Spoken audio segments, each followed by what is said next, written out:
이 책은 어느 중학교 도덕교사 본인의 공황장애 경험담으로 공황장애가 시작된 계기부터 극복까지 본인의 이야기를 담담하게 풀어낸 책입니다.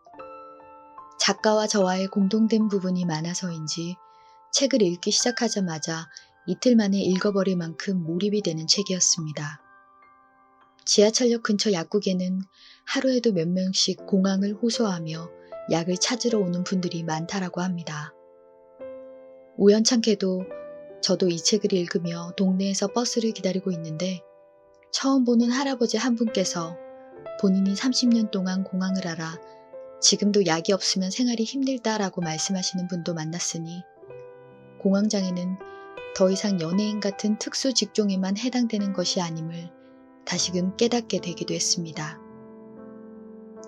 공황장애로 고통스러운 분들이나 혹은 교감이 필요하신 분들에게 이 책을 추천드립니다. 지금부터 소개해드릴 부분은 책의 내용 중 인간관계가 힘들 때 도움받을 수 있는 연관구조를 발췌해서 읽어드리도록 하겠습니다. 같은 사무실에서 하루 종일 타인을 비난하는 사람이 있었다. 처음에는 그 사람의 이야기를 들어주고 영혼 없는 반응도 해줬다. 그 사람의 의미 없는 불평을 듣느라 내 시간을 허비하고 일을 하지 못하자 짜증이 늘어갔다. 어느 날 내가 그 사람과 같은 수준에 있음을 깨달았다. 부정적 에너지는 굉장히 빨리 그리고 커다랗게 주변 사람에게 영향을 준다. 곧 커다란 헤드폰을 구입했다. 커다란 헤드폰을 쓰고 있으면 아무도 말을 걸지 않는다.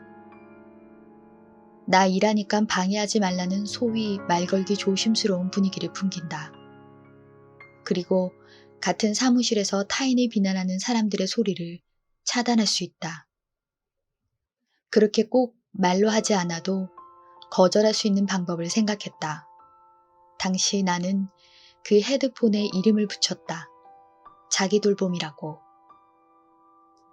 오늘 애썼으니까 자기돌봄 해볼까? 라고 스스로에게 말하며 어두운 에너지를 차단했다. 또한 거절과 관계를 분리해야 한다.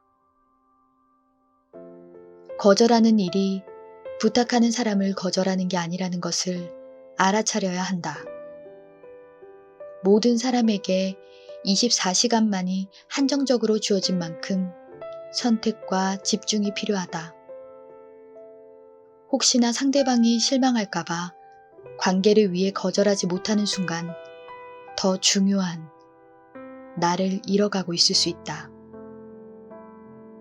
자신을 사랑하는 것은 자신이 할 수 있는 일과 할 수 없는 일에 대한 한계를 분명히 알고 그 선을 지키며 자신을 잃어버리지 않고 타인과의 균형을 잘 맞추는 일이다.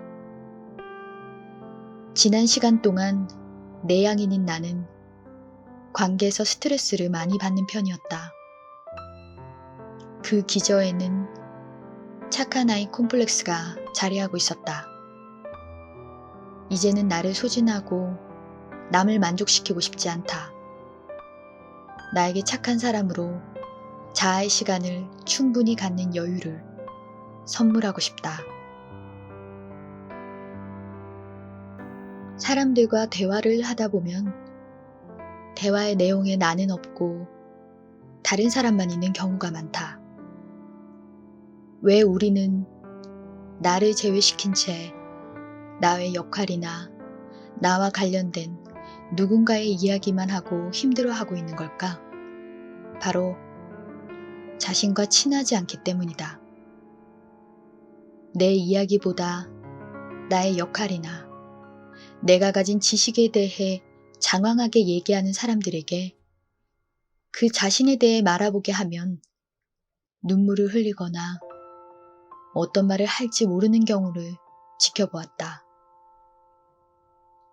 나 역시 그랬다. 나의 이야기를 하는 것이 세상에서 가장 힘들었다.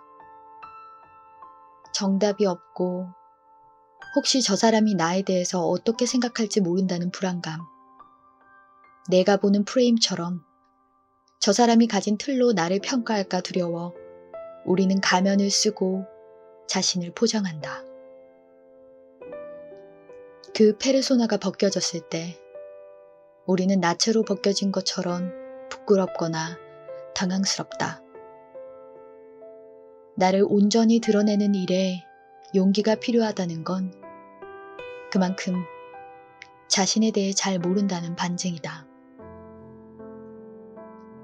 지금 우리는 바쁜 일상 속에서 자신에 대해 생각할 시간이 충분히 주어지지 않는다. 입시를 통과하고 취업이 되면 버는 돈을 마음껏 쓰며 행복할 줄만 알았다. 그러나 취업은 새로운 배움과 재테크의 시작이었고 결혼과 육아는 인내심의 바닥이 드러나는 순간을 종종 경험하게 했다. 언제나 나는 목표 다음 순서였다. 나라는 존재보다 나를 드러나게 해주는 무언가를 얻기 위해서 살아가다 보니 나와 세상 사이의 경계는 무너지고 무엇이 더 중요한지 알 수 없게 됐다. 이젠 다시 온전히 나를 찾는 경계를 쌓는다. 가장 우선순위는 자기 돌봄이다. 내가 바로 서고 나를 사랑할 때 세상과도 당당히 마주할 수 있다.